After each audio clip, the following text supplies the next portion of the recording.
Hola, buenas tardes. Lo primero, darle las gracias a Rubén. Eh, Rubén es fisioterapeuta y profesor de fisioterapia respiratoria y además es secretario del área de fisioterapia respiratoria de la Sociedad Española de Neumología y Cirugía Torácica. Además, eh, tenemos muchas deudas con Rubén porque Rubén nos apoya mucho. Fue también instructor para el taller que hicimos para los fisioterapeutas. Así que muchísimas gracias, Rubén, por tu participación de hoy y por todo el apoyo que siempre nos brindas a Fundar. Sin más, te dejo para que puedas hacer tu presentación. Como siempre, les pedimos que tengan los micrófonos silenciados y las cámaras apagadas por temas de protección de datos. Y al final de la presentación de Rubén, él va a contestar las preguntas que inicialmente ustedes enviaron cuando se registraron y posteriormente las dudas que puedan ir surgiendo en el chat. Muchísimas gracias, Rubén. Bueno, muchísimas gracias María, pues por la propuesta de este webinar, ¿no? De esta tarde, de este encuentro, que tenía muchas ganas. Eh, a Alex, que veo por aquí que está conectado, que fue que nos puso en contacto, ¿no? Que nos hizo que nos conociéramos, y yo ya sabes que encantado de colaborar y de ayudar en todo.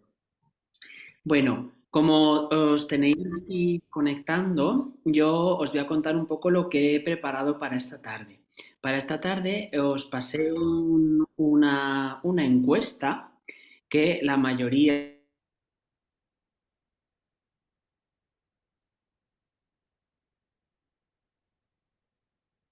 Rubén, perdona. Rubén, no sé si me oyes. Te silencié sin querer, que quería silenciar los que iban entrando. Por favor, activa el micrófono. Ya Es que está. perdona, quería silenciar a los que iban entrando Y me y creo que silenciaste desde a mí aquí. también. Sí, No, disculpa. bueno, no sé dónde me dejasteis de escuchar, os resumo. Mandaste la encuesta. Vale. Bueno, que la encuesta que os mandé, la intención de esa encuesta era para simplemente conocer, o sea, acercar un poco las necesidades que teníais de cara a este webinar, ¿no? Y que fuera un poco el hilo conductor del contenido, que es un poco la idea que he querido plasmar en este webinar, haciendo un poco... ¿Quieres que los lleve un poquito más atrás? Que no. Vale. Ay, que me oyen. No pasa nada. Perdón, perdón. Bueno, voy a hacer una cosa. Si voy conectando la presentación para ir comenzando, ¿os parece? Voy Bien, a... yo me quito la cámara para dejarte en la presentación, Rubén. Fenomenal. Vamos a ver que voy a compartir aquí. Un segundito. Ahí. Se está compartiendo. Vale, entonces, ahora ya deberéis de ver mi presentación. Bueno, pues si os parece, vamos a ir arrancando y vamos a ir comentando las cosas que tenemos anotadas para esta tarde, ¿no? El título ya creo que habla un poco en sí mismo, ¿no? ¿Qué hay de la fisioterapia respiratoria para adultos con AME, ¿no? Quizás la fisioterapia respiratoria está más presente en una etapa más inicial, más infantil, ¿no? Y a veces, pues en una etapa adulta, pues puede estar en un segundo plano, y no con ello deja de ser importante, porque es una rama muy, muy importante que si no tenéis ese acercamiento con ella, yo espero que esta tarde al menos tengáis unas pinceladas, ¿no? de la importancia que tiene la fisioterapia respiratoria en el día a día, ¿no? Bueno, arrancamos la encuesta que yo os mandé, la arranqué con esta pregunta, ¿conoces la fisioterapia respiratoria? Entonces, pues bueno, respondisteis 11 personas y la mayoría, ¿no? El 90% me indicó que sí conocía la fisioterapia respiratoria, salvo una persona que indicó que no, que la verdad no conocía de la existencia. Y bueno, es normal que a veces la fisioterapia, como fisioterapia, conozcamos lo que es la profesión en general, ¿no? O más la fisioterapia neurológica, en este caso por la parte que toca, ¿no? Con respecto a la AME, ¿no? Sin embargo, hay especialidades, ¿no? Y la fisioterapia respiratoria es una de ellas. Y hoy la primera pregunta con la que abrimos el webinar es ¿qué es la fisioterapia respiratoria? Que yo voy a intentar acercaros un poquito lo que es la fisioterapia respiratoria y lo que es esta definición, ¿no? La fisioterapia respiratoria es una especialidad, igual que conocéis la fisioterapia neurológica, la fisioterapia en traumatología, ¿no? Nosotros estudiamos la carrera general, lo que es la fisioterapia, y después decidimos especializarnos en alguna de las ramas. Actualmente en España la situación que tiene esta profesión es que tú alcanzas esa especialidad a través de formación tipo máster, ¿vale? El máster es una vía en la que tú te vas a especializar en una profesión. Es verdad que estamos trabajando mucho para instaurar el tema de las especialidades vía residencia, como ocurre en otras profesiones sanitarias, pero bueno, en nuestro caso estamos en trámites de poder hacerlo realidad. Y una de ellas va a ser la fisioterapia respiratoria, que es verdad que ya está un poquito encauzado el tema, pero todavía queda mucho por hacer. Entonces, nuestra especialidad o mi especialidad es el estudio, ¿no?, de las patologías respiratorias, lo que es el diagnóstico funcional del aparato respiratorio y de lo que interacciona el aparato respiratorio con el resto del cuerpo, ¿no? Y el tratamiento de estas patologías, ¿no?, a través de técnicas de fisioterapia respiratoria que van a objetivar, que el objetivo va a ser la curación o la estabilización de una enfermedad o bien la prevención, que la prevención también es muy, muy importante y que a veces la dejamos en un segundo plano y que en nuestra rama concretamente es muy importante la prevención. Entonces, el abanico de la fisioterapia respiratoria acoge muchas patologías y entonces, en este caso, en la atrofia mioespinal va a tener un papel muy importante porque bien es verdad que salvo que haya una alteración respiratoria, el aparato respiratorio va a estar alterado por la patología de base. Bueno, seguíamos con la siguiente pregunta y era, ¿es que en algún momento te han recomendado o indicado hacer fisioterapia respiratoria? Y en este caso, la totalidad habéis respondido que sí. Es decir, que el 100% en alguna de las consultas que habéis tenido, pues os han recomendado o bien os han indicado que es preciso hacer fisioterapia respiratoria. Fenomenal, no me sorprende porque evidentemente es una esfera también importante que hay que cubrir. Sin embargo, a la pregunta de ¿actualmente haces fisioterapia respiratoria? Fijaos el contraste que un 70%, es decir, un alto porcentaje, indica que no hace fisioterapia respiratoria, ¿vale? Y otro porcentaje un poquito más bajo, en torno a casi el 30%, ¿no?, de las respuestas de la encuesta, indica que sí. A mí personalmente, claro, me parece esta diferencia algo importante que bueno, que eso a lo mejor podemos hablar en otro momento, pero que me sorprendió cuando fui a consultar las respuestas de la encuesta, ¿no? Bien, a la pregunta de si actualmente qué importancia le das a ejercitar la capacidad respiratoria, pues es verdad que la mayoría habéis indicado que estáis totalmente de acuerdo que la capacidad respiratoria es un ítem importante y una persona indicó que estaba en desacuerdo, ¿bien? La capacidad respiratoria. Entonces, os voy a intentar transmitiros qué alteración existe cuando en el sistema respiratorio en esta situación, ¿no?, como puede ser en la atrofia mioespinal. Vale, entonces para ello vamos a hablar de restricción respiratoria.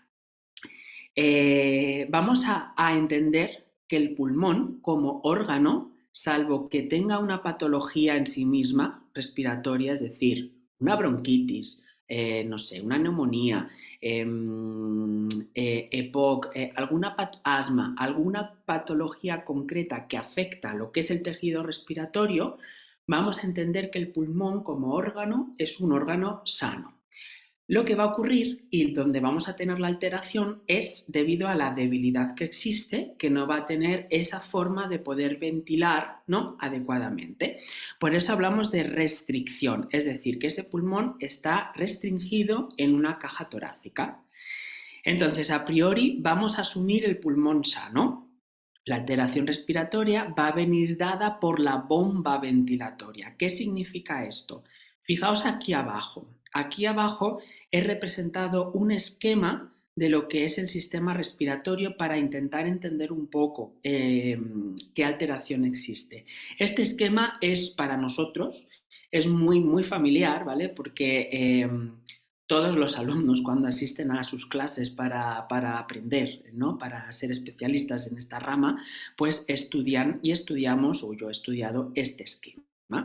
Entonces, esto resume lo que es el concepto de esta parte. Sería la pared de la caja torácica, es decir, lo que son las costillas, lo que son los músculos, todo ese conjunto de cosas que están ubicadas en la caja torácica. Toda esta parte, la que pone alveolo, es el parénquima pulmonar, es decir, el tejido, el pulmón en sí mismo. Todo lo que es el saco pulmonar con todos los alveolos pulmonares, ¿sí?, es el parénquima, que es lo mismo que llamarlo tejido. Y luego ya está todo lo que es la vía respiratoria, es decir, el bronquio, la zona de conducción por donde va a pasar el aire que va a entrar al sistema respiratorio y el aire que va a salir. Y luego está toda la parte extratorácica, toda la zona fuera del sistema torácico que forma parte de la vía respiratoria y que lo llamamos vía respiratoria superior, es decir, la nariz, la laringe, la tráquea, parte de la tráquea superior, ¿vale? Toda esa parte es extratorácica. Entonces vosotros os tenéis que imaginar el pulmón pues como un árbol que ha perdido las hojas ahora en invierno, ¿no?, que se caen las hojas y se quedan esas ramas. Entonces la tráquea sería toda la rama central del árbol, la zona más gruesa, y los bronquios son todas esas ramificaciones pequeñitas. Son tan pequeñas que llega un momento en las que las llamamos bronquiolos, es decir, muy pequeñas. Sin embargo, pese a su tamaño, cubren un área muy grande. Y todo eso al final va a estar tapizado. Al final, a lo largo del recorrido del bronquio, según va siendo más pequeño, desde que parte de la rama central más gruesa hasta que es más pequeño, lo que va a ir ocurriendo a lo largo del camino es que van a ir apareciendo distintas vesículas, que son los alveolos, distintas, dijéramos, esferas, que al final van a ir apareciendo más, hasta lo que es ya el propio pulmón, el propio alveolo, ¿no? Y al final el objetivo del pulmón es, cuando tú inspiras el aire tiene que llegar a esa zona para que el oxígeno pase a través de estos globos, a través de estos alveolos, pase a la sangre, y ya la sangre se lo lleva al corazón y ya el corazón al resto del cuerpo, y al mismo tiempo la sangre que regresa de los tejidos, de los órganos, de los músculos del cuerpo, tiene que soltar en estos globos, en estos alveolos, fundamentalmente el CO2. El CO2, que sabéis que ha venido porque, bueno, el oxígeno ha hecho su trabajo en el cuerpo y ha dado como resultado el CO2 que lo vamos a expulsar en la fase expiratoria, en la expiración. Bien, toda esta zona de globos, toda la zona de los alveolos, es una zona que nosotros decimos que hay volumen, es decir, toda esa zona es donde tiene que haber volumen respiratorio, porque tiene que tener un correcto volumen para albergar todo ese gas. Y toda la zona de los bronquios, que son los túneles, es la zona que nosotros llamamos de movimiento o de flujo. Nosotros empleamos la palabra flujo, pero eso es sinónimo a movimiento, es decir, es la zona simplemente donde va a entrar y va a salir el aire, zona de movimiento, zona de flujo. Y esta es la zona donde va a contener el gas y por tanto el globo se va a hinchar. Por eso decimos que es la zona de volumen. En estos casos donde hay una restricción respiratoria, lo que ocurre es que la alteración está ubicada en esta zona, en la pared de la caja torácica, donde hay una debilidad muscular. Igual que hay una debilidad en el miembro inferior o en el bíceps, ¿no? En el brazo, que a lo mejor eso es más visual, existe la debilidad en la musculatura respiratoria. Y esa debilidad tiene unas consecuencias, ¿vale? Tiene unas consecuencias y esas consecuencias son que al final no vamos a poder manejar los volúmenes apropiados que tendríamos que manejar en una situación de normalidad con respecto a la fuerza de los músculos respiratorios y por tanto de la caja torácica. Y esta situación tiene una trascendencia que ahora iremos descubriendo. Por esta razón hablamos de restricción respiratoria en estas situaciones, donde asumimos que el pulmón es un órgano sano, ya os digo, salvo que haya o alguna otra entidad respiratoria, y donde está el problema es en la debilidad de esa caja torácica y que tiene unas consecuencias, por un lado, de volumen y por otro lado ya vamos a ver con respecto a la tos. Y esto al final es un engranaje que si yo tengo la capacidad pulmonar alterada va a haber una serie de consecuencias a nivel orgánico. Bueno, os he traído este dibujo que a mí personalmente me parece muy gracioso. Es de esta dirección, ¿vale? Hay más dibujos, ¿no? Y entonces me parece muy gracioso porque ilustra perfectamente lo que es volúmenes y capacidades respiratorias pulmonares. Es decir, nuestro pulmón, como ya vamos viendo, contiene volumen de aire, ¿no? Volumen de un gas. Entonces vamos a descubrir un poco cómo funcionan estos volúmenes, qué nombres reciben y qué es esto de los volúmenes. Fijaos, quiero que os fijéis en mi puntero, que es lo que estáis viendo, y en esta línea, en esta franja azul, ¿vale? Este volumen se le denomina volumen corriente o bien volumen tidal, en inglés, ¿vale? Si lo referimos en inglés se denomina tidal. Por eso aquí veis una V y una T y volumen tidal. Si yo lo traduzco al español, aquí pondría una C de volumen corriente y tidal lo corregiría a corriente. Este es el volumen habitual que respiramos en condiciones de normalidad, es decir, en nuestro día a día, en las tareas que estamos haciendo. Imaginad que estamos trabajando, estudiando, leyendo, viendo una película, en fin, que no estamos hablando, ¿vale? Es el volumen que nuestro pulmón moviliza en una respiración normal. Bien, habitualmente para un adulto medio estaríamos hablando de unos 500 mililitros, es decir, estaríamos hablando de que en cada respiración normal nuestro pulmón estaría movilizando un volumen aproximadamente de 500 mililitros. Esto va a depender de la talla y del peso fundamentalmente. Pero nuestro pulmón tiene una reserva. Nosotros podemos hacer una inspiración profunda, es decir, podemos meter más aire del volumen que estamos respirando ahora de forma basal, ¿no? Esa diferencia desde el volumen corriente hasta llenarme por completo es lo que llamamos volumen de reserva inspiratorio, es decir, tiene una pequeña reserva para alcanzar una inspiración profunda y por tanto un volumen mayor del volumen corriente. Del mismo modo, cuando nosotros soplamos el aire, tenemos un volumen de reserva expiratorio. Si no, nuestro pulmón como tejido lo que hace es que se infla, se hincha, y para soltar ese aire lo único que hacen las estructuras es relajarse, y al relajarse vuelve a su posición de inicio y por tanto el aire sale. Pero si yo fuerzo la salida del aire contrayendo mi musculatura, pues lo que consigo es mover un poquito más de volumen de aire, que es esta franja de aquí abajo, y por eso se llama volumen de reserva expiratorio.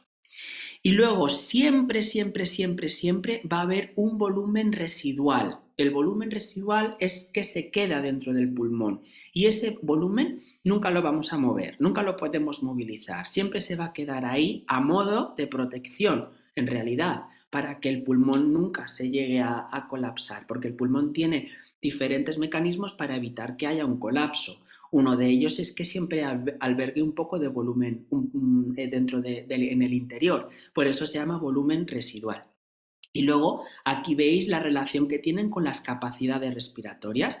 Hablaríamos de una capacidad inspiratoria, de una capacidad residual funcional, de una capacidad vital y de la capacidad pulmonar total. Realmente la que me va a importar para este webinar es la capacidad pulmonar total y la capacidad inspiratoria. Al final, la capacidad pulmonar total es la suma de todos los volúmenes, ¿de acuerdo? Y la capacidad inspiratoria es la suma de los volúmenes inspiratorios, es decir, del volumen corriente y del volumen de reserva inspiratorio, es decir, toda la franja inspiratoria que tenemos, ¿vale? Entonces, cuando hablamos de que hay una restricción, fundamentalmente es que los volúmenes y las capacidades están reducidas. ¿Por qué? Porque como no tenemos la posibilidad, debido a la debilidad, de hacer una inspiración profunda por completo, pues nuestro pulmón no tiene la habilidad de poder llenarse de forma completa y decimos que las capacidades están reducidas. Y eso lo vemos en una prueba muy rutinaria para nosotros, que es una espirometría.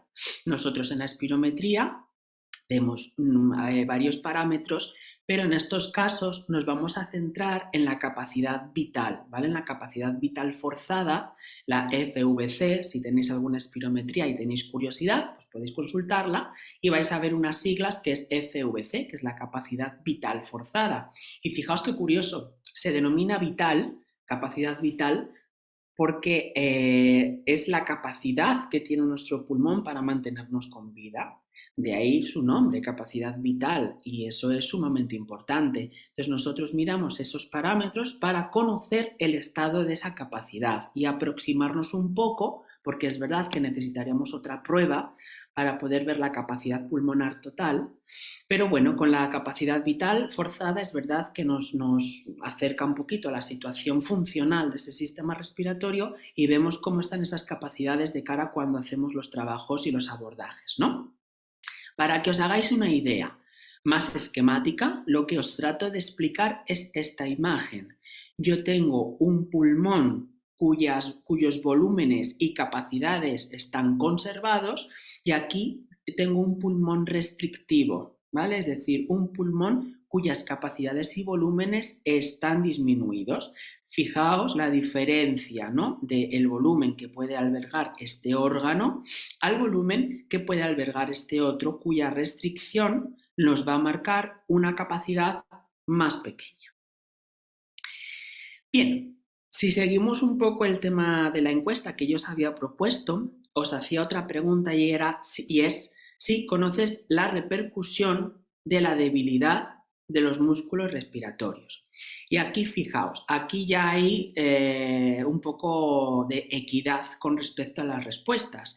El 45% habéis indicado que no conocéis esa repercusión y que el 55% de los encuestados pues que sí conocéis esa repercusión.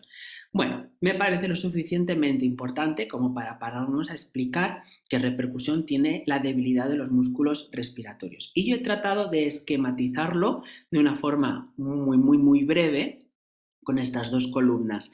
Tenemos, por un lado, la afectación de los músculos inspiratorios y, por otro lado, la afectación de los músculos expiratorios. Y la alteración o debilidad de estos grupos musculares claramente pues va a tener una alteración, ¿no?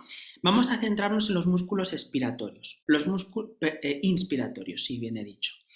La debilidad de estos músculos nos va a conllevar a una disminución de la capacidad. Es decir, si yo no tengo fuerza en la musculatura inspiratoria, que es la encargada de introducir el aire, no voy a tener un volumen apropiado y por tanto la capacidad va a estar disminuida, ¿sí? ¿Cómo respiramos? Nuestra caja torácica está compuesta, mejor dicho, está dispuesta con una serie de músculos cuya contracción va a hacer que cambie la presión dentro de mi caja torácica. ese cambio de presión la va a negativizar. Es decir, cuando nosotros vamos a coger el aire, los músculos se van a contraer y esa contracción hace que se negativice la presión dentro de la caja torácica, ¿vale? Dentro del pecho. Esa negativización lo que va a hacer es que la presión atmosférica, que la consideramos cero, es decir, el gas que está aquí fuera, pues lo que hace es, como hay una diferencia de presión de fuera a dentro, un gradiente de presión, lo que hace es que ese aire entra dentro hasta que se igualan las presiones y así es como es una inspiración. Si yo tengo esa debilidad muscular y entonces no consiguen hacer una presión lo suficientemente óptima como para introducir una cantidad de aire apropiada, pues lógicamente se va a quedar corta y el volumen que va a entrar va a ser más bajo del habitual. Por eso decimos que está disminuida la capacidad vital. Esto va a conllevar una disminución de la distensibilidad pulmonar o complianza. ¿Qué es esto? Es una propiedad física que tienen los pulmones. Los pulmones tienen, como cualquier tejido, unas propiedades físicas. Una de ellas es la distensibilidad pulmonar. ¿Qué significa esto? Que es distensibilidad o complianza significa que es un tejido que permite la deformación, que permite la ampliación. Es decir, que cuando entra el aire permite agrandarse para albergar ese aire. ¿Qué va a pasar? Que debido a la debilidad, esta propiedad física se va a alterar. ¿Por qué? Porque es un pulmón poco compliante debido a la debilidad que hay asociada a la musculatura inspiratoria. Y luego esto va a conllevar una hipoventilación alveolar. ¿Qué significa esto? ¿Qué es ventilar? Ventilar es renovar el aire. Cuando ventilamos nuestra casa o nuestra habitación, ¿qué es lo que hacemos? Abrimos la ventana y ventilamos. Simplemente estamos renovando el aire que hay en el interior de la habitación por el aire que hay fuera. Ventilar, es decir, la ventilación pulmonar, es lo mismo, es renovar el aire del interior de los pulmones por el aire que hay en el exterior, con el objetivo de conseguir el oxígeno apropiado para el metabolismo de nuestro día a día, de nuestro cuerpo. Hipoventilación, por tanto, es una disminución de esa función, una disminución de la ventilación. Y alveolar hace referencia a la parte alveolar, a la parte pulmonar. Por tanto, la consecuencia es que no vamos a ventilar adecuadamente ese pulmón. Y nosotros lo detectamos tan simplemente como auscultar. Cuando auscultamos, nosotros detectamos si hay una hipoventilación o no, porque si ese pulmón no está ventilando bien, no tiene el ruido que tenemos que escuchar, ¿de acuerdo? Pues sabemos que hay una hipoventilación y eso lo tenemos que apoyar con las técnicas de fisioterapia respiratoria. La consecuencia, que todo va unido, de esa hipoventilación es que al final hay un aumento del CO2 en el cuerpo. ¿Eso qué significa? Que ahora tras el COVID a lo mejor se comprende mejor lo que voy a explicar, y es que acordaros con el COVID que se hizo mucho hincapié en la ventilación, en cuántas partículas de CO2 había en una habitación, abre las ventanas cada cierto tiempo. ¿Por qué? Porque si yo no ventilo, acumulo el CO2. Entonces, ese CO2 evidentemente no es compatible con el organismo. ¿Qué le pasa a nuestros pulmones? Lo mismo. Si yo no ventilo bien, el CO2 lo acumulo y ese CO2 se queda dentro de mi organismo y por tanto eso tiene unas consecuencias que son incompatibles con el día a día y que tiene también una sintomatología asociada. Bien, vamos con la afectación de los músculos expiratorios. Los músculos expiratorios fundamentalmente va a ser la tabla abdominal, pues toda la zona abdominal, el recto del abdomen, los oblicuos, ¿no? Toda esa musculatura que nos va a permitir la expiración, la tos fundamentalmente. Porque la debilidad de estos músculos, la consecuencia es que la tos va a ser ineficaz. ¿A qué decimos que la tos es ineficaz? A que no tiene fuerza. La eficacia de la tos hace referencia a la fuerza de movilización, ¿vale? Es decir, yo puedo toser así, con una tos poco eficaz, o con una tos más eficaz porque imprimo mayor fuerza para poder movilizar. Y esto es importantísimo porque si tengo una secreción, tengo que tener la capacidad de poder expectorarla, de poder movilizarla. Pero si aspiro, si broncoaspiro algo, si me atraganto con algo, tengo que tener la fuerza también para poder resolver esa situación, ¿verdad? Entonces, esa debilidad de los músculos expiratorios conlleva inevitablemente una tos ineficaz, pero que también está retroalimentada con los músculos inspiratorios. ¿Por qué? Porque si yo no tengo una fuerza apropiada en los músculos inspiratorios, no voy a poder coger un volumen de aire apropiado y, por tanto, si no tengo un volumen de aire apropiado, no puedo movilizar a continuación lo que necesito. Por tanto, estas dos entidades van completamente de la mano. La debilidad de los músculos inspiratorios y la debilidad de los músculos expiratorios para con respecto a la tos ineficaz. Luego todo esto evidentemente conlleva unos desequilibrios de ventilación porque evidentemente no ventila lo mismo ese pulmón y va a disminuir el oxígeno también, ¿vale? Es decir, al final todo esto lo que nos puede desembocar es en una insuficiencia respiratoria, que es lo que llamamos a cuando estos niveles de CO2 están alterados, ¿sí? Y estos niveles de oxígeno están alterados, ¿vale? Hablamos de esa insuficiencia respiratoria. Bien, entonces, ¿qué síntomas pueden ir asociados a los músculos inspiratorios? Porque no siempre van a debutar de una forma tan clara como para detectarlo a tiempo, porque fundamentalmente van a empezar a debutar en los famosos trastornos respiratorios del sueño. Y es que, salvo que haya una debilidad muy evidente, a lo largo del progreso, pues normalmente van a empezar a debutar esta debilidad en las fases del sueño y entonces eso va a tener unos trastornos que después se van a ver a posteriori, ¿no? Entonces tenemos que estar muy atentos de los signos y de los síntomas que tienen asociados esta debilidad inspiratoria. Fijaos, signos como la pérdida de peso. Claro, la pérdida de peso en realidad es un signo de muchas patologías, pero bueno, en la debilidad de los músculos inspiratorios está asociada a esa pérdida de peso, infecciones respiratorias recurrentes, hipertrofia ventricular derecha, es decir, que el ventrículo derecho del corazón se hace más grande, se hace más fuerte, con la intención de compensar esa oxigenación para poder mandar a los tejidos, ¿no? O, por tanto, llevará a lo largo, si no se pone un tratamiento de por medio, a lo largo en el evolutivo es posible que se debute con una insuficiencia cardíaca o incluso con hipertensión pulmonar. La hipertensión pulmonar la hipertensión no solo es exclusivamente de la arteria aorta, es decir, cuando hablamos de hipertensión hablamos de un aumento de la tensión, ¿de acuerdo?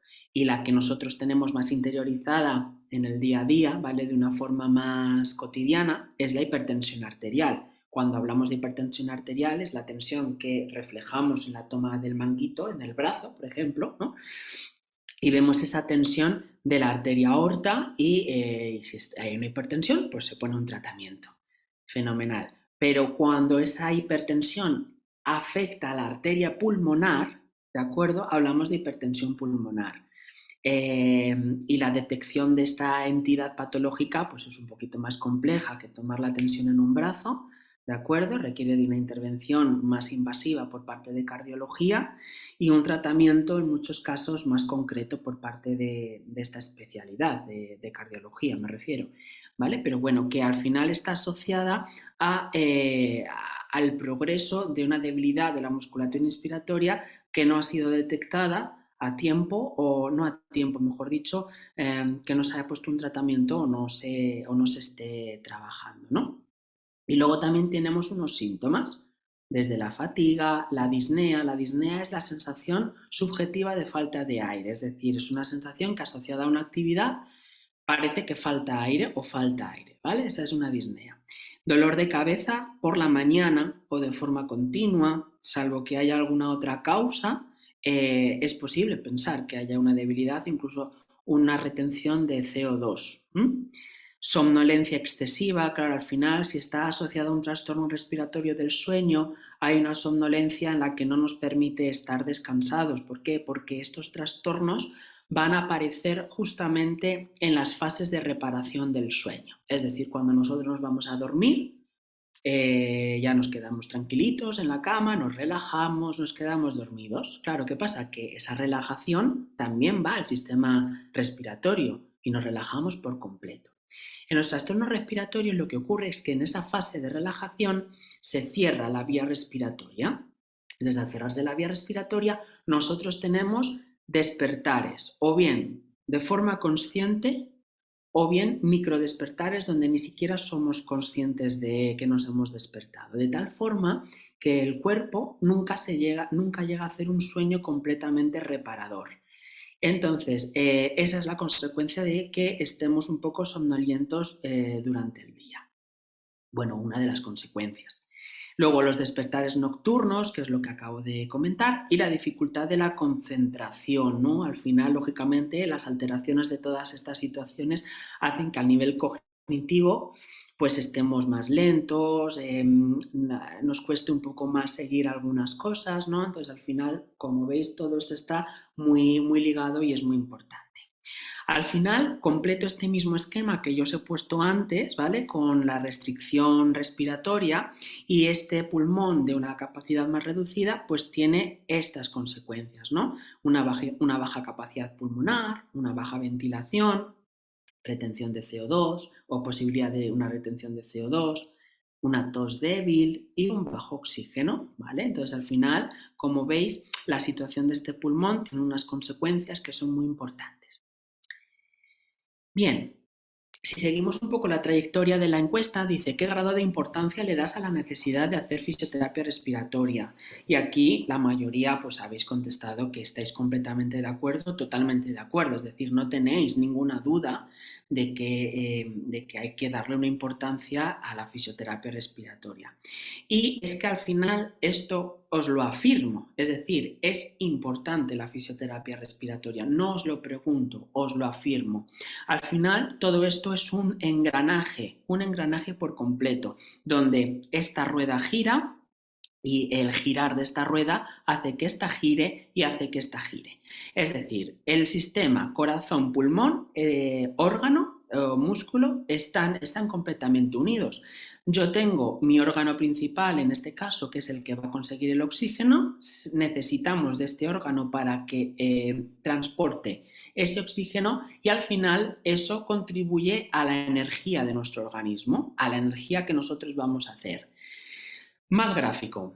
Practico deporte. Voy a entrenar, voy a ejecutar un acto deportivo. Ese acto deportivo, ese acto, ¿no? Requiere de un consumo energético. Ese consumo energético nos lo da nuestro corazón, nos lo da nuestro pulmón. Si nuestro pulmón, nuestro corazón no es capaz de darnos ese aporte, entenderéis que a nivel de órgano no pueda efectuar esa situación, ¿no? Que es algo más visual. Por tanto, para nosotros la bomba muscular respiratoria es muy importante. Trabajar la capacidad de la tos, capacidad tusígena, es crucial, ¿vale? ¿De acuerdo? Y, por tanto, la capacidad funcional de lo que ya es el cuerpo entero, evidentemente, que eso tiene una función. Y nuestros objetivos van a ser siempre la prevención o la resolución de las infecciones respiratorias en el caso de que las hubiera y la prevención de las atelectasias. Las atelectasias es la pérdida de volumen respiratorio, ¿no? Al final, eso es algo que nosotros trabajamos de forma preventiva con la fisioterapia respiratoria. En los casos de las infecciones respiratorias, lo mismo. Si hay una infección, ayudamos en su resolución. Por un lado estaría el tratamiento farmacológico pues que hayan puesto y por otro lado el tratamiento no farmacológico, que en el caso de la fisioterapia respiratoria pues serían técnicas enfocadas a la resolución, por ejemplo, en el drenaje de secreciones, a ayudar a que esas secreciones no se queden ahí obstruyendo o que puedan empeorar esa infección. Entonces, cambiamos un poco de rumbo, aunque no mucho, y la siguiente pregunta de la encuesta es si conoces la repercusión de una tos débil. Entonces, aquí igual, la mayoría, casi el 60 y tantos por ciento indicasteis que sí conocéis la repercusión de esa tos débil y un 35 o 37% indicasteis que no conocéis esa repercusión de una tos débil. ¿Qué es la tos? La tos es un fenómeno fisiológico que puede ser voluntario o involuntario o reflejo, ¿vale? Es decir, yo puedo toser de forma voluntaria o puedo no toser de forma voluntaria. Por ejemplo, ahora si quiero toser, toso y eso es de forma voluntaria. Pero imaginad que estoy acatarrado, que me he atragantado, que tengo un poco de irritación. Los receptores tusígenos lo que van a hacer es toser. Tenemos receptores de la tos desde la laringe hacia abajo, hacia los bronquios. Es decir, que por encima no habría receptores de la tos, por debajo están esos receptores de la tos. Y esos receptores de la tos se pueden activar de forma química. Por ejemplo, cuando hay una infección o una inflamación, hay una serie de células y de sustancias químicas que van a alterar esos receptores y por tanto vamos a toser. O de forma mecánica, en la que haya, por ejemplo, una secreción que al estar en contacto con esos receptores estimule una tos y por tanto tosamos. Para poder hacer una tos eficaz, pensad que necesito una inspiración que me llene entre el 85 y el 90% de mi capacidad pulmonar total. Porque si yo no puedo llenar todo ese volumen, no voy a tener la forma de poder evacuar esa secreción o evacuar, no sé, lo que haya entrado en la vía aérea que tenga que ser expectorado o tosido. ¿De acuerdo? Por tanto, aquí la debilidad de la musculatura inspiratoria ya la necesitamos tener resuelta, ¿no? Y por otro lado, la debilidad de la musculatura expiratoria en la fase de expulsión. Y para ello nosotros medimos la eficacia de la tos con un aparato, que es este que veis aquí, que además podéis comprar por internet, es decir, que es accesible y no es caro. Entonces, esto se llama Peak Flow, es decir, P-E-A-K, ¿vale? Peak Flow. Y entonces este aparatito lo que mide es velocidad. Por ello, las unidades de medida con respecto a la eficacia de la tos es litros por minuto, que eso es flujo. ¿Os acordáis que antes he hablado del flujo y del movimiento? Bueno, pues este aparatito es capaz de medir ese flujo-movimiento y veis aquí que hay una serie de números. La forma de medirlo, lo ideal es que el peak flow sea redondo para poderle poner una mascarilla y la persona tosa en esa mascarilla. Entonces, al toser, esa velocidad lo que hace es que este pistón rojo, que previamente estaría aquí ubicado, al toser lo movemos y entonces se queda fijo en un punto y nosotros le hacemos la lectura del número. En función del número, pues clasificamos esa tos, ¿es una tos eficaz o no es una tos eficaz? Y para ello tenemos esta clasificación. Esta clasificación es los valores de tos, ¿no?, que manejamos actualmente y los puntos de corte. Los puntos de corte más críticos son estos, 270. Por debajo de 270 vamos a hablar de tos débil y de un riesgo moderado de infección respiratoria. Pero por debajo de 160 hablamos de que la tos es completamente ineficaz y por tanto tenemos un alto riesgo de infección respiratoria. Y pensar que cuando hay una infección respiratoria en curso, la tos se acentúa aún más su debilidad. Por tanto, si partimos de la base de que hay una tos débil, cuando hay una infección respiratoria y hay una obstrucción, por ejemplo, por secreciones, pues esa debilidad se acentúa en la tos y por tanto pasamos a un escenario donde la tos es aún más débil o más ineficaz.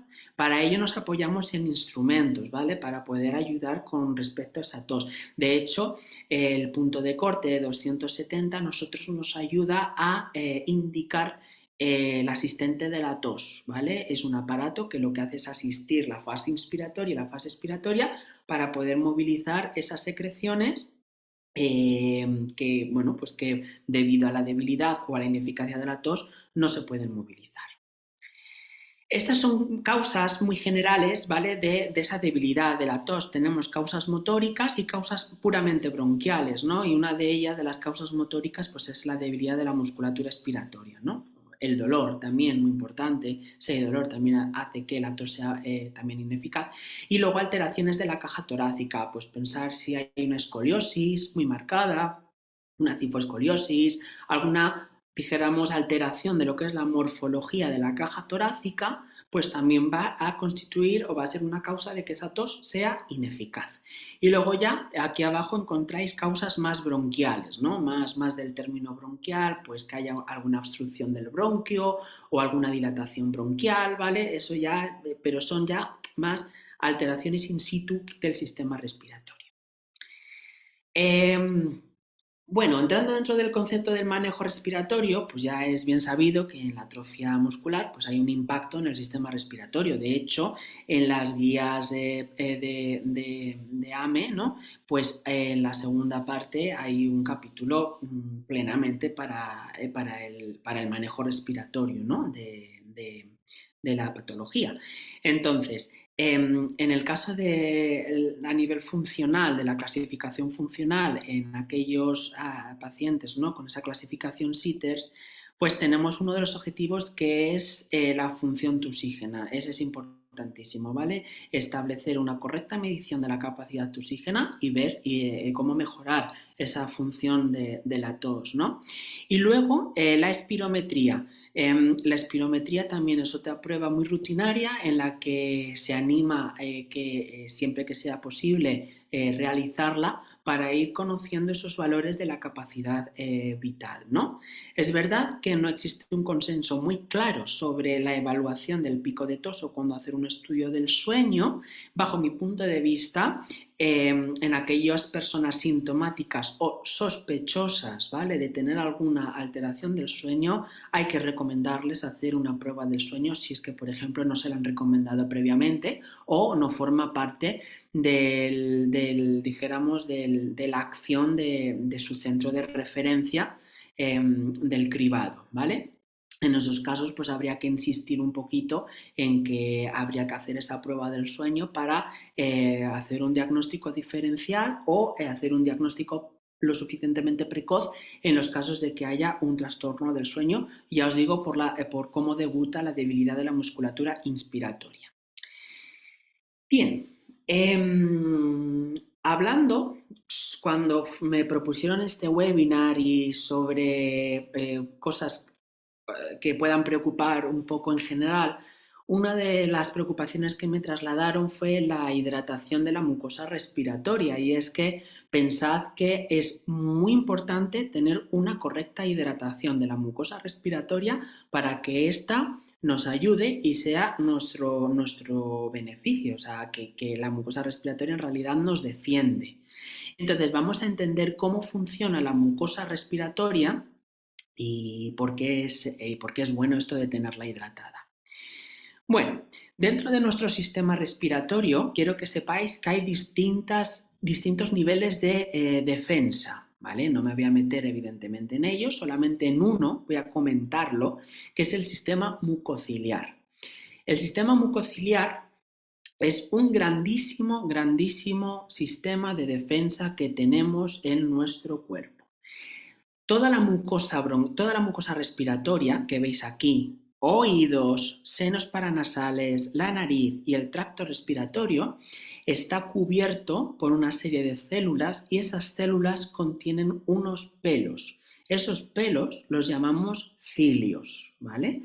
Y esos cilios, cada célula contiene, fijaos, hasta 200 cilios. Eso es una barbaridad por célula. Pensad el tamaño de una célula tan pequeña y que cada célula tenga 200 cilios. Eso significa que literalmente por dentro estamos tapizados por completo, ¿vale? Y ese sistema tiene una función, una utilidad.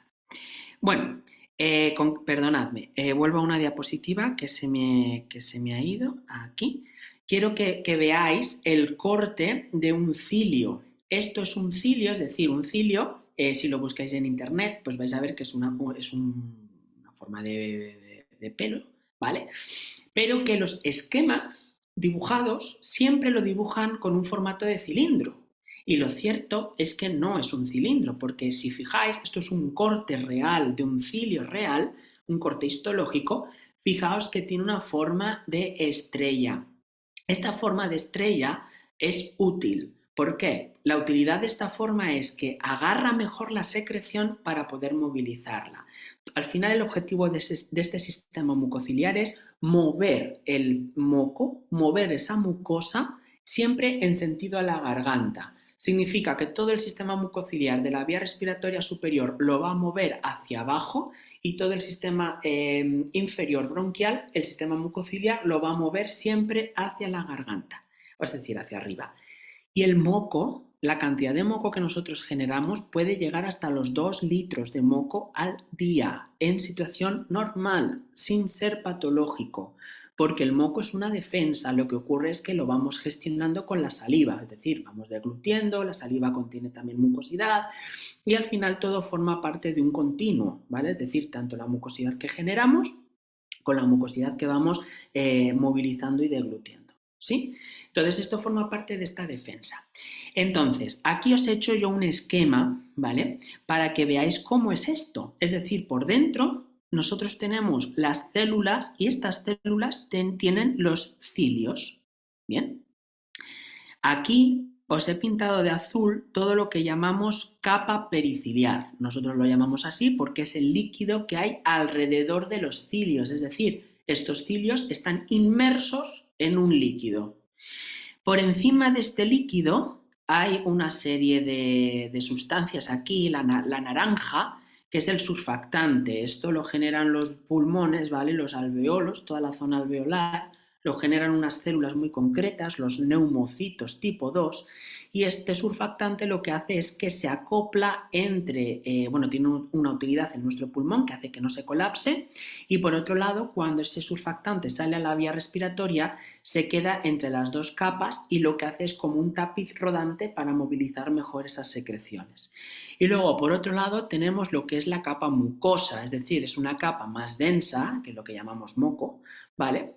Y es una capa un poquito más densa que la utilidad de esta capa es aquellos agentes agresores que entraron a la vía respiratoria, ¡pumba!, se queden pegados. Entonces, al quedarse pegados, estos cilios se van moviendo, van batiendo, se llama batido ciliar, van moviéndose y entonces baten este líquido y al mover este líquido inevitablemente van moviendo la capa superior siempre hacia la garganta de tal forma que van limpiando la vía respiratoria. Entonces, tener bien hidratada esta capa, ¿vale?, es importantísimo para que no haya obstrucción de secreciones o aquellas secreciones que estén se puedan movilizar mejor. Y luego quiero que os fijéis en este otro esquema. Este otro esquema pone tanto por ciento de transporte de sólidos que tiene la vía, el moco, ¿vale? Y, aquí, tanto por ciento de transporte de sólidos que tiene el moco y el tanto por ciento de transporte de estos. Es decir, os he punteado el número 2 porque el número 2 es capaz de transportar el 100%. Sin embargo, ya el 4, por ejemplo, ya fijaos que no transporta el 100%. ¿Qué significa esto? Que el contenido de sólidos de nuestra vía respiratoria solamente puede ser hasta el 2%. Si superamos el contenido de sólido en más del 2%, perdemos la habilidad de poder transportarlo y esto es un moco denso, perdonadme la expresión, pero si la mucosidad es densa y no está bien hidratada, se queda. El 2% del 100% de nuestra mucosa es sólida, hay proteínas, hay células, en fin, es sólida, y el 98% es fundamentalmente líquido, agua, ¿vale? Por tanto, es importante mantener esa mucosa bien hidratada para que no haya obstrucción por las secreciones y que todo este sistema pueda fluir de forma adecuada. Os he puesto un ejemplo de otras patologías respiratorias, por ejemplo, me imagino que conocidas por vosotros, la EPOC, la enfermedad pulmonar obstructiva crónica, y la fibrosis quística. 2 patologías que suelen cursar con un aumento de secreciones muchas veces, la fibrosis quística sí, el EPOC depende del tipo de EPOC, y por tanto mayor concentración de sólidos, es decir, un sujeto normal tiene un 2% de sólidos, pero un sujeto con alguna patología vamos a tener mayor cantidad de por ciento de sólidos y, por ejemplo, en la fibrosis quística, muchísima cantidad de sólido. Por eso, estas personas obstruyen con mayor cantidad de secreciones y necesitamos hidratar esa secreción para hacer la fisioterapia respiratoria. Un poco más, en la vía respiratoria, si yo tengo una mucosidad en la vía más baja, en la vía más pequeña, todo esto va a ser, la movilización de esta mucosidad va a ser posible porque el cilio, el movimiento ciliar, es capaz de mover ese moco, de desplazarlo hacia arriba. Y conforme vamos subiendo hacia la boca, el flujo, la movilidad, la vamos a dar nosotros con el aire. Es decir, que en una persona sana el moco es transportado por los cilios, ¿vale? Por las células ciliadas, y cuando hay una patología necesito la interacción del aire, es decir, hacer ejercicios respiratorios. Esto simplemente es que en función del color nosotros sabemos si hay inflamación o la cantidad de inflamación que hay. No siempre el moco verde es sinónimo de una infección que necesite, por ejemplo, el antibiótico. Se hace mucho hincapié en España, ha habido un exceso de uso de antibióticos y ya sabéis que hay una campaña muy importante en la que se pide que no nos automediquemos de forma innecesaria, mucho menos un antibiótico. El antibiótico, siempre que esté indicado, nos lo van a decir, nos lo van a indicar. Pero no el color del moco nos va a decir que siempre sí o sí hay que indicarlo, porque simplemente cuanto más verde es por la inflamación que tiene la vía respiratoria, porque esa inflamación genera una serie de células que van a ir al sistema mucoso y lógicamente vamos a verlo en la coloración. Esta es una escala que se llama escala de Murray y la utilizamos concretamente en bronquiectasias. Pero esto es extrapolable a cualquier persona, entendedme. Es decir, que no por el color del moco es necesario. Simplemente vemos el nivel de inflamación que hay. Y luego los mecanismos naturales de limpieza de la vía aérea pues van a venir determinados por la edad, evidentemente, por la cantidad de descanso, por la actividad, la contaminación y el consumo de tabaco. Bien, formas de hidratación. Tenemos la hidratación directa, es decir, yo pongo una nebulización, un aerosol, donde pongo aquí un suero específico para hidratar la mucosa. O la hidratación indirecta, beber agua. Esta es la más eficaz, ¿vale? Esta es la más eficaz. Así que hacemos mucho hincapié, siempre y cuando no haya una restricción hídrica. Una restricción hídrica es aquella persona que no pueda beber más de una cantidad determinada de agua, de líquido, ¿no? Por la razón que sea. Normalmente en aquellos pacientes con alguna alteración del sodio, ¿vale? Del tema cardíaco. Pero fuera de alguna restricción hídrica, la ingesta de agua está completamente indicada y es necesario no solo para la mucosa respiratoria, sino para todo, para nuestro cuerpo entero. ¿Vale? Entonces, esta forma de hidratar es la mejor. Esta forma de hidratar es la que hacemos en clínica. Cuando necesitamos hidratar esa mucosidad, ponemos un aerosol, si es necesario. No siempre hay que ponerlo, entendedme. Bien, en aquellas situaciones a nivel funcional SITERS, en la guía de práctica clínica hacen hincapié al aclaramiento mucociliar, por eso os estoy explicando el tema de la hidratación. Aclaramiento mucociliar significa drenaje de secreciones, significa que la secreción se pueda movilizar y para que ello ocurra necesitamos estar completamente hidratados, ¿no? Y luego tendremos que usar probablemente algunos dispositivos como es el asistente de la tos, donde programaremos una serie de presiones para poder realizar los ejercicios respiratorios. Y en aquellas situaciones funcionales donde nos permite la movilidad andar, ¿vale? Pues tendremos que estar atentos a esa eficacia de la tos, porque evidentemente a nivel funcional, cuanta mayor movilidad tengo, pues evidentemente menor compromiso respiratorio puedo reflejar, ¿no? Pero bueno, eso no significa que no estemos al tanto de los componentes esenciales como es la tos y las infecciones respiratorias. Estar muy atento de las apneas del sueño, en los trastornos del sueño y en los trastornos de hipoventilación. Nada, esto no me voy a parar exceso, esto es un conjunto de técnicas que se recoge en SEPAR, en la Sociedad de Neumología Torácica, y es que ya, fijaos, en el año 2013, es decir, ya 10 años, ¿no? Desde que está este manual, ¿no? Este abordaje. Ya en el año 2013 hubo un consenso, ¿no? Por decirlo de alguna forma, donde se aglutinaron las técnicas de fisioterapia respiratoria que teníamos que hacer con los objetivos. Y al final lo que tenemos que evitar es esa hipoventilación, trabajar esa tos, ¿no? Y trabajar, por tanto, la distensibilidad pulmonar, que eso es clave. ¿Cómo lo vamos a hacer?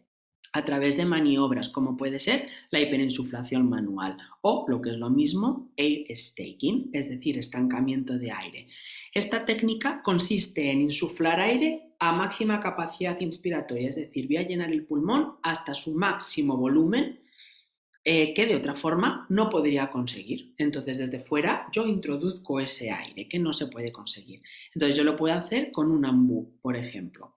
Cada vez que ambuseo estoy introduciendo más o menos unos 800 mililitros. Entonces, yo voy a tener en cuenta la capacidad respiratoria de la persona para saber cuántas veces voy a ambusear y para ir trabajando este air staking.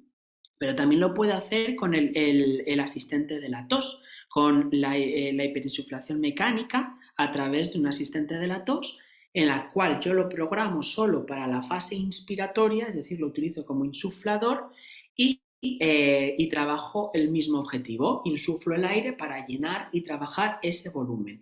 Y estos ejercicios hay que hacerlos o se deberían hacer de forma rutinaria, es decir, de forma preventiva, para evitar pues el deterioro de esa capacidad pulmonar o la aparición de infecciones respiratorias y demás. Es decir, todo esto tiene un carácter no solo de tratamiento, sino también de prevención. Por ejemplo, en el caso del air staking, bueno, en realidad es verdad que no hay una recomendación estándar, pero yo os he puesto este ejemplo donde se puede hacer 10 repeticiones de 3 a 4 insuflaciones y una apnea de 8 segundos. La apnea es muy importante porque lo que hacemos es abrir bien todo el sistema respiratorio. La apnea es aguantar el aire. Entonces, el ejercicio consiste en insuflar el aire, retenerlo de 3 a 5 segundos, 8 segundos, y después expirar lento para que lo que hemos reclutado, lo que hemos abierto, no se vuelva a cerrar, ¿no? Por explicarlo de alguna forma. Y esto se puede hacer hasta 3 veces al día, si se quiere. Luego tenemos distintas estrategias, porque todo esto va de la mano a estrategias terapéuticas para mejorar la eficacia de la tos. La eficacia de la tos yo puedo hacerlo de forma manual o de forma mecánica. Entonces, veis que la forma manual es hacer una compresión abdominal, ¿vale? En la zona abdominal, en la fase expiratoria, para ayudar a la expulsión, ¿no? Esto requiere de un estudio mucho más exhaustivo, más individualizado, pero al final se ayuda de la maniobra que acabo de explicar del air staking. Y luego, de forma mecánica, tengo el asistente de la tos, ¿vale? El insuflador, ¿no? Que es el dispositivo que os he mostrado anteriormente, que ese dispositivo lo que hace es que mete el aire y saca el aire. Bien. A la pregunta de si te han indicado el uso de algún dispositivo respiratorio para dormir o durante el día, pues fijaos que aquí la mayoría me habéis contestado que sí, que os han indicado algún dispositivo, y una minoría pues me habéis indicado que no. ¿Qué dispositivos normalmente se suelen indicar? Bueno, uno de ellos es el BiPAP. El BiPAP es un aparato, es un dispositivo que tiene dos presiones. Tiene una presión de inhalación y una presión de expiratoria, ¿no? La presión, ambas dos van a ser presiones siempre positivas, de tal forma que yo voy a tener una presión inspiratoria mayor que la presión expiratoria aún siendo positivas. Por ejemplo, una presión inspiratoria de más 12 y una presión expiratoria de más 6. Entonces, la diferencia hace que siempre la vía respiratoria esté abierta, pero permite una ventilación porque hay un gradiente, es decir, hay una diferencia de presión inspiratoria y de presión expiratoria. Por tanto, permite una ventilación. En estos casos, ¿en qué casos se suele indicar un BiPAP? En los casos donde hay un aumento de CO2, donde haya que ventilar ese pulmón, ¿vale? O en muchos casos en contextos de insuficiencia, ¿vale? Donde para dormir necesito este BiPAP y a veces no solo para dormir, sino para durante el día, ¿no? Es una forma de ventilar.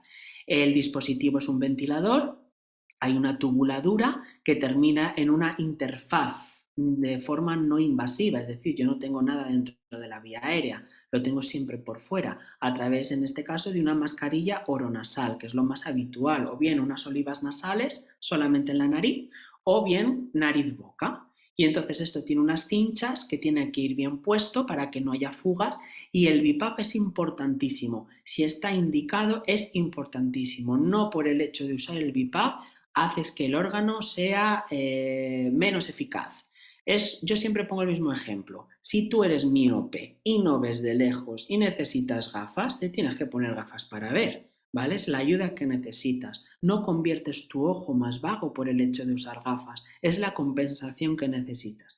Y si tus pulmones necesitan esta ayuda de un BiPAP, no conviertes al pulmón en un peor órgano, ni le haces más vago, no, es que necesita ese apoyo y por tanto hay que emplear ese BiPAP. Cuando comienzas a utilizar el BiPAP requieres de un periodo de adaptación, está claro, porque te tienes que adaptar a algo que vas a llevar aquí fundamentalmente en las horas del sueño. Entonces, claro, puedo entender que es complicado, ¿vale? Pero una vez te adaptas, es verdad que es un dispositivo que sin él, para la persona que lo necesita, está incómodo, no descansa bien, tiene una serie de síntomas asociados, entonces es importantísimo su uso. Y luego tenemos el CPAP. El CPAP es un aparato parecido al BiPAP, pero es distinto. El CPAP es un aparato que lo único que tiene es una única presión positiva, que lo que va a hacer es abrir la vía respiratoria. Y esto fundamentalmente es en aquellos pacientes o en aquellas personas que tienen trastornos del sueño, como puede ser una apnea obstructiva del sueño, en la que la persona cuando se queda dormida la vía respiratoria se cierra y al ponerle un BiPAP, al ponerle un CPAP, hay una presión constante que lo que hace es que abre esta vía respiratoria para que la persona pueda descansar. Por tanto, si tienes esta necesidad del CPAP, tienes que usarla porque si no eso puede empeorar la situación. Bueno, para no alargarme mucho más, que ya llevamos un buen ratito, simplemente os voy a comentar algunas pinceladas de otras técnicas de tratamiento que existen en fisioterapia respiratoria, ¿vale? Que son, nosotros las dividimos en estos 4 grupos: técnicas inspiratorias lentas, expiratorias lentas y rápidas y técnicas inspiratorias rápidas. Y aquí tenemos un ejemplo de algunas de ellas, ¿no? Estas van a buscar volumen, estas van a buscar drenaje de secreciones, estas van a movilizar esas secreciones y esta concretamente va a limpiar la vía respiratoria superior. ¿Vale? En función de las necesidades y de dónde esté la alteración, vamos a decidir emplear una u otra. Con respecto al entrenamiento de la musculatura respiratoria, también es otra fase importante, es otra parte importante. ¿Por qué? Porque esa debilidad la podemos mejorar, la podemos estabilizar a través de dispositivos de entrenamiento de la musculatura, tanto inspiratoria como dispositivos de la musculatura expiratoria. Y es que al sistema respiratorio no le vale poner una pesa, ¿vale? No le podemos poner una pesa, no funciona así, funciona con dispositivos de resistencia. Entonces le tenemos que poner distintas válvulas en función de las necesidades. ¿Vale? Aquí no me quiero extender mucho. Es verdad que actualmente la investigación respecto a esto está un poco en entredicho porque, bueno, pues todavía se desconocen cuáles son las dosis más apropiadas, cómo es el abordaje más apropiado, hay mucha heterogeneidad cuando se pone uno a estudiar todas estas cosas, pero lo cierto es que cuando nosotros lo empleamos en clínica, pues vemos la mejora o la repercusión, por lo menos la estabilización de la situación, ¿no? Y esto es importante.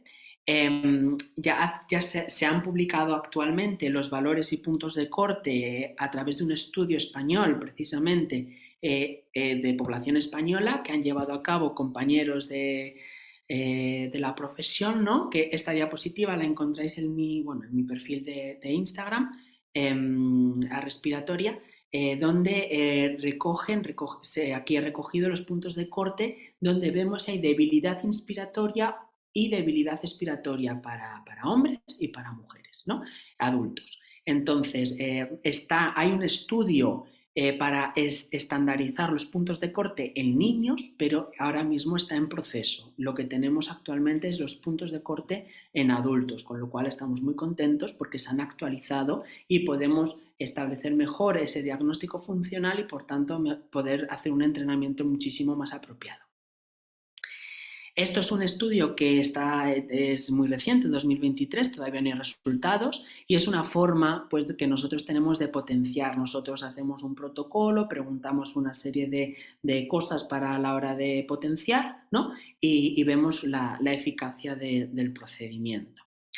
Y luego otra parte importante es el ejercicio físico, ¿vale? El ejercicio físico, que eso yo creo que lo tenéis más interiorizado en general toda la población, me refiero, toda la población, al menos en España, que el ejercicio es importante para el manejo de cualquier patología y para el bienestar de uno, con lo cual eso es muy importante, ¿no? Entonces hay algunas guías, como puede ser esta del BeFit Training, que es cómo prescribir. Hablamos de prescripción cuando nosotros indicamos el tipo de ejercicio, la intensidad, la frecuencia y demás, ¿no? Igual que se prescribe un fármaco, no sé, un antibiótico, un paracetamol, ¿verdad? Que se prescribe una dosis y una posología, pues con el ejercicio hacemos lo mismo.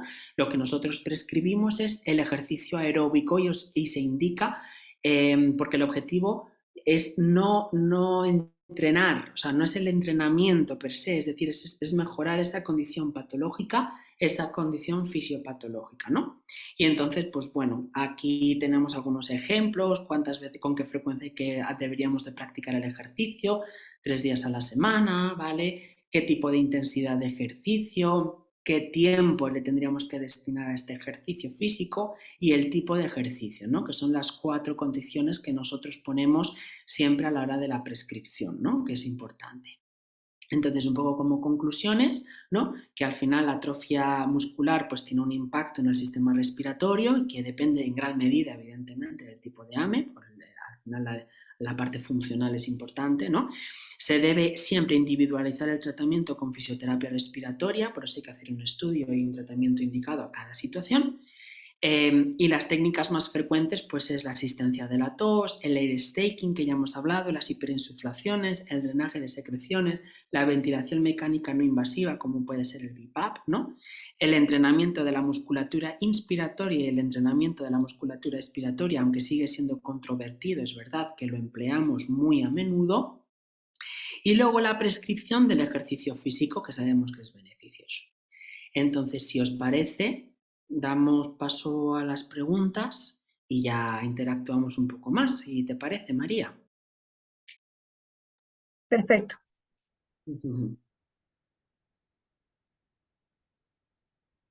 Como me digáis. Sí. Muchísimas gracias, Rubén, por tan excelente presentación. Y bueno, vamos entonces con las preguntas de las que nos habían llegado y después contestamos las que están en el chat. La primera, la técnica manual estando acostado para sacar las flemas. Vale, esa técnica manual salía reflejada, lógicamente no me he puesto a explicar las técnicas, pero salía reflejada en el esquema. Esa técnica se llama el TCOL, expiración lenta con glotis abierta, el TCOL. Esa técnica es importantísima si hay retención de secreciones para movilizar esas secreciones. Si es que nuestro pulmón drena la mucosidad, siempre el pulmón que queda abajo. Por tanto, yo me tengo que poner en decúbito lateral, es decir, de forma lateral, y el pulmón que queda abajo es el que vamos a limpiar, para que nos entendamos. Luego, si el otro pulmón tenemos que hacer el mismo procedimiento, pues tendríamos que cambiarnos de lado para hacerlo.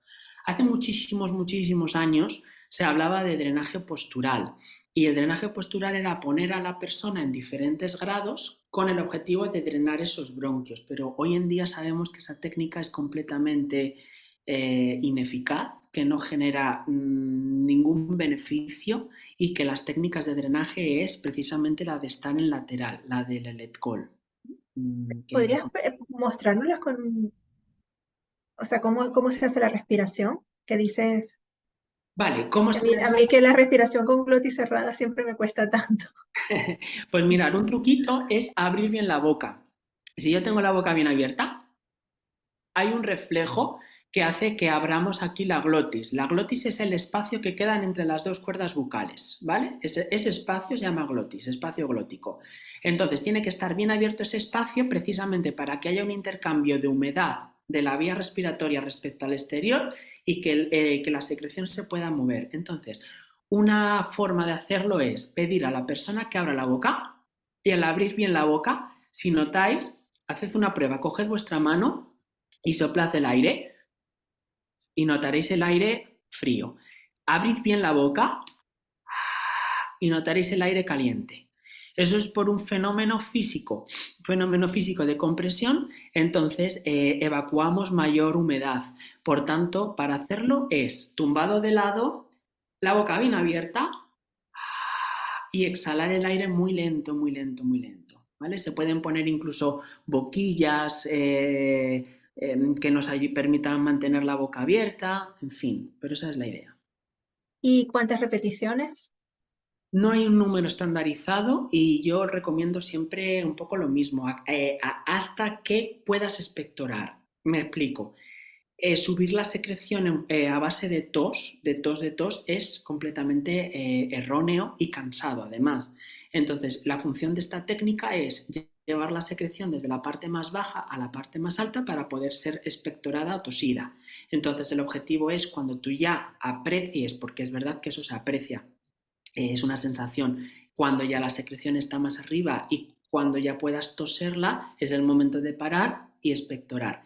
Y tendrías que repetir la técnica pues hasta que no se drene o hasta que ya no haya secreciones, o si estás en fisioterapia respiratoria, nosotros con la auscultación sabemos hasta cuándo podemos ir, es decir, cuándo podemos parar o cuando ya ese pulmón pues tiene un ruido más o menos funcional y por tanto pararíamos.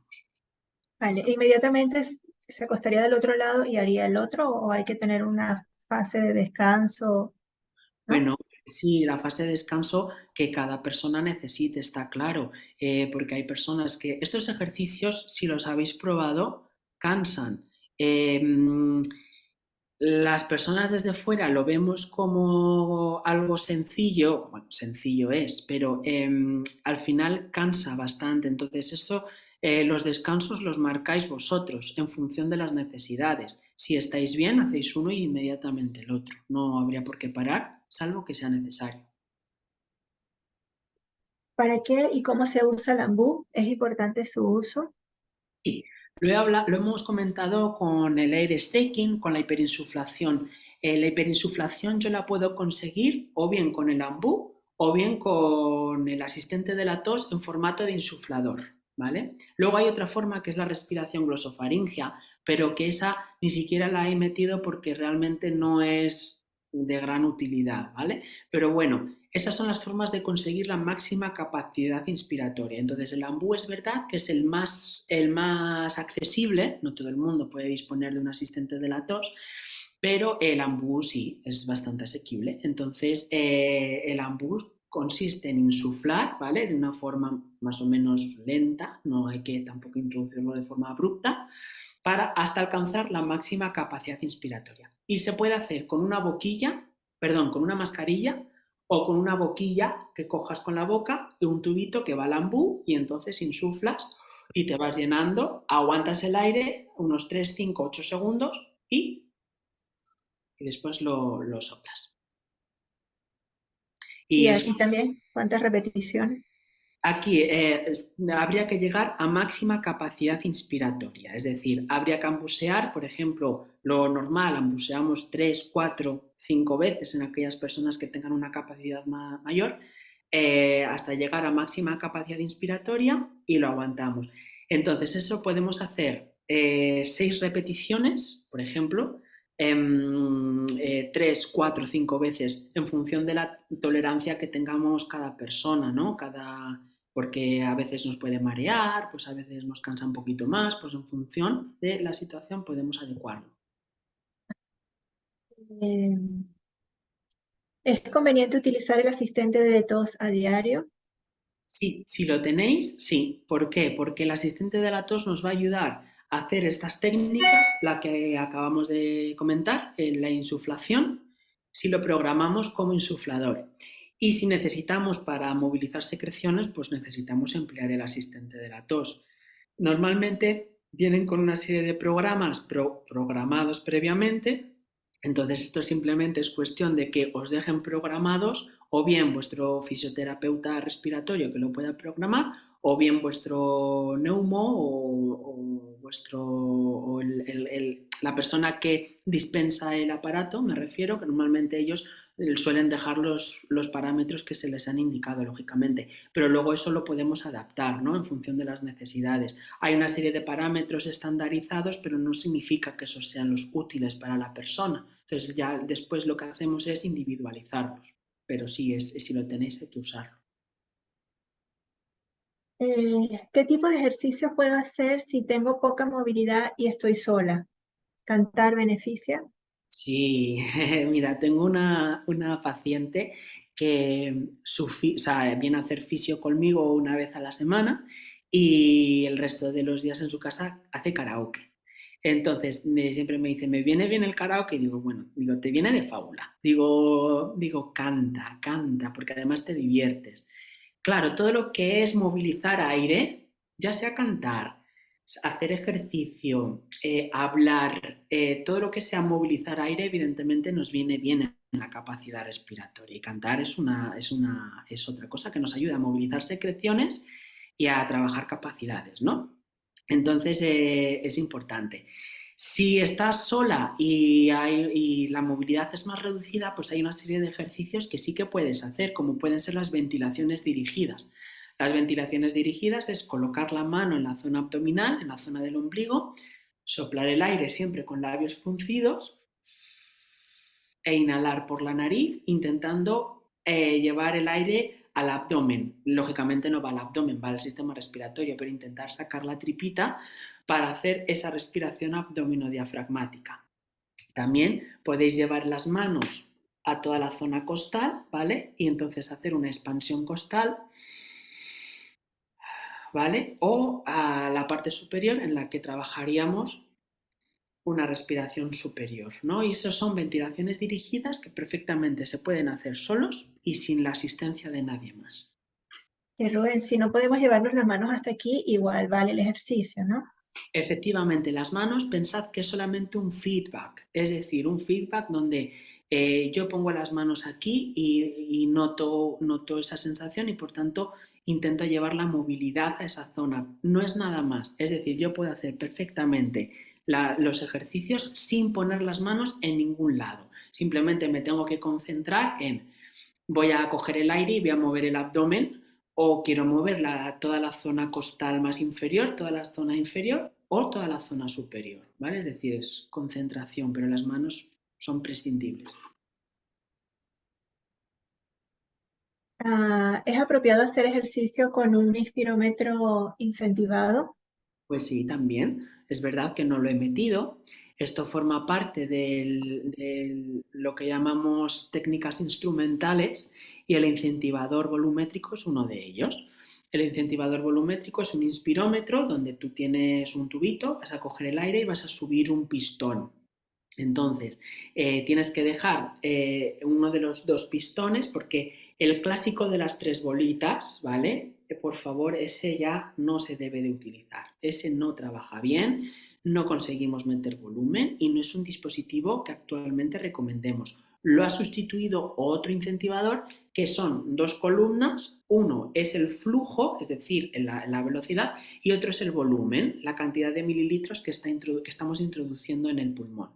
Entonces, el objetivo es dejar la carita, suelen venir unas caritas, una carita triste, una carita feliz y una carita triste otra vez, dejar siempre en la carita feliz, ¿no? Y por tanto el inspirómetro, sí, si se tiene, es conveniente utilizarlo. Para finalizar, me gustaría que indiquemos unas pautas y nos coloquemos en tres situaciones, ¿no? En la persona que tiene mayor debilidad muscular, que no tiene control de tronco, qué ejercicio le recomendarías a esta persona, después a otra persona que a lo mejor sí logra mantenerse sentada, que tiene cierto grado de control de tronco, y después el adulto que camina, qué tipo de ejercicio, o sea, como que se puedan llevar algún tipo de esquema a casa. Están en casa, imagino, pero que se puedan llevar algún tipo de esquema adaptado para cada grupo dependiendo de su grado de debilidad muscular. Vale, vamos a intentarlo. En el primer caso en el que me has planteado una situación en la que no hay movilidad, ¿no? O hay una movilidad más reducida. Ahí, claro, evidentemente necesitamos el apoyo de una persona que nos pueda ayudar para poder hacer los ejercicios. Simplemente podemos incluso empezar, bueno, podemos empezar solos, podemos comenzar haciendo los ejercicios respiratorios, las ventilaciones dirigidas que hemos hablado antes, concentrándonos en llevar el aire a la tripa, en llevar al aire a las costillas inferiores y llevar el aire a la zona superior, ¿vale? Pero luego va a ser muy importante la intervención con el ambú, ¿vale? Con el ambú o con el insuflador. Entonces, a esa persona vamos a necesitar una ayuda donde alguien, un cuidador o un profesional o alguien, le ayude a introducir el aire con el ambú y haga ese air staking, ¿vale? Eso va a ser lo primordial. Y luego, con un carácter también importante, aunque más secundario, es todos los dispositivos de entrenamiento de la musculatura respiratoria que hemos comentado, que eso se pueden comprar, ¿vale? Por internet.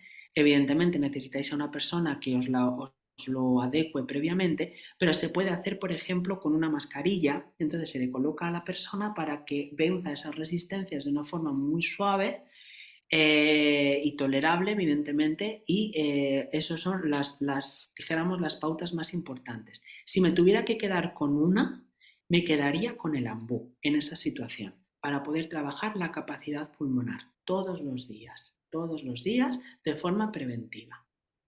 En el caso que me habéis comentado de un paciente que a lo mejor a nivel funcional tenga una movilidad intermedia, realmente es lo mismo, realmente es la misma intervención, lo único que la vamos a adecuar en función de la posición, porque si la persona es capaz de estar en sedestación, pues yo voy a poder trabajar en sedestación, incluso haciendo algo de control de tronco, ¿vale? Si es posible, y eso me va a beneficiar evidentemente a la hora funcional de trabajar la tos, ¿vale? Porque ya podemos hacer ejercicios más funcionales, porque a lo mejor en el caso anterior el tema de la tos es necesario asistirle con una maniobra abdominal por parte de una persona externa o bien con el asistente de la tos, pero en el caso que haya un poquito de control de tronco podemos efectuar ya ejercicios donde trabajemos de una forma más activa esos ejercicios respiratorios, ¿no? Vamos a hacer desde las ventilaciones dirigidas al ambú o al insuflador y luego ejercicios expiratorios de diferentes formas, pues por ejemplo soplar un papel me refiero a un tissue, un Kleenex, ¿vale? Es decir, hacer diferentes ejercicios con diferentes fuerzas para intentar trabajar esa fase expiratoria. Y luego también, por supuesto, el entrenamiento de la musculatura inspiratoria o expiratoria. Y luego en el caso de una persona cuya movilidad sea mayor, pues incluso le podemos introducir con el ejercicio físico, desde un ciclo ergómetro de brazos, donde nosotros entrenemos con brazos o diferentes ejercicios de brazo, de potenciación, tanto de la caja torácica como de la zona abdominal, como de brazos, asociados a los ejercicios respiratorios. Incluso se puede trabajar en diferentes posiciones, tumbado, boca arriba, de lado, sentado, ¿no? Es decir, que toda esa funcionalidad nos la podemos llevar a los distintos ejercicios, pero en realidad los ejercicios respiratorios volverían a ser los mismos, porque al final me tengo que apoyar en las ventilaciones dirigidas, en el ambú o en el insuflador para lo que es trabajar la capacidad pulmonar y en realidad eso lo vamos a adecuar evidentemente en función del estado funcional de la persona, pero el ejercicio realmente es el que es. Lo único que vamos es a adaptarlo.